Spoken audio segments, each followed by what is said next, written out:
ए भाई चल आईपीओ हो गई बा, सारा बेच दी का। मन करता बेच दी या तंका मंका पैसा हो जाई तो घूमे उमे चल जाई थी।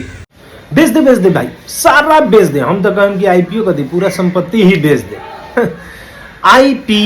आईपीओ यानी कि कंपनी जौन भी शुरुआती चरण में पब्लिक यानी हमनी समक्ष जौन शेयर इशू करेला एकदम मिनिमम प्राइस में, ओकरा कहल जाला आईपीओ, इनिशियल पब्लिक ऑफरिंग। तो आईपीओ अपने लोग भी प्राय भरले होके हम लोग और परल भी हो कि तो 10 के लॉट में पड़ेला, एक मतलब 100 रुपया के मान ली शेयर इशू होता तो 1000 रुपया, यानी कि 1000 रुपया के इन्वेस्टमेंट में अपने के मान ली कि अगर वो अपने के नाम पर अलॉट हो जाता टे तो 1000 रुपया के शेयर 5000 होगी। उम्मीद अपने के मन में लालच आ जाए कि चल भाई बेच देता नहीं और कुछ किन लेता नहीं, घूम लेता नहीं, अथवा शॉर्ट टर्म नीड फुलफिल कर लेता नहीं। लेकिन हमरा हिसाब से मत कहम कि यूनिवर्सल चीज हटे, अपन अपन इच्छा के बात।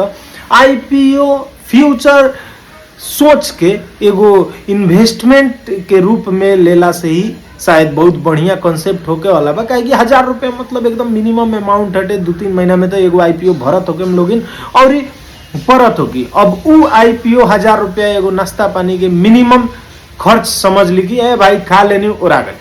अब खा लेनी और आ गल तो ओकरा आईपीओ के बेचे के बारे में दिमाग का होता है भाई। आज पड़ल बा मान ली 2081 साल में, तो 20 साल बाद ही हम बेचेम तो का हो जाए भाई। 1000 रुपया तो समझ लो कि नाश्ता खा के और आ गई बा। अब 20 साल बाद समझ लो कि वो 1000 रुपया के शेयर ऑब्वियसली काफी ज्यादा रिटर्न्स देवे वाला बानू। तो वो हिसाब से एगो नाश्ता के दाम जौन की लॉन्ग टर्म के लिए इन्वेस्टमेंट हो गई बा, जौन की हमारे फ्यूचर सिक्योर कर सकता, बिहान के डेट में कोनो भी इमरजेंसीज में हेल्प कर सकता टे। उ हिसाब से हमरा हिसाब से आईपीओ के लेवे के चाहिए और आईपीओ खरीद अलॉट भइला के बाद ओकरा भूल ही जाए के चाहिए। काहे कि भूल जाइबा लोगिन तो बचल रही तो बाद में काम आवत रही। अब बाकी अपन अपन इच्छा, बाकी तोर इच्छा भाई। ठीक बा, बतावे के तो बता देली, लेकिन इतना हीरो बन के काहे बतैली है तू हैं?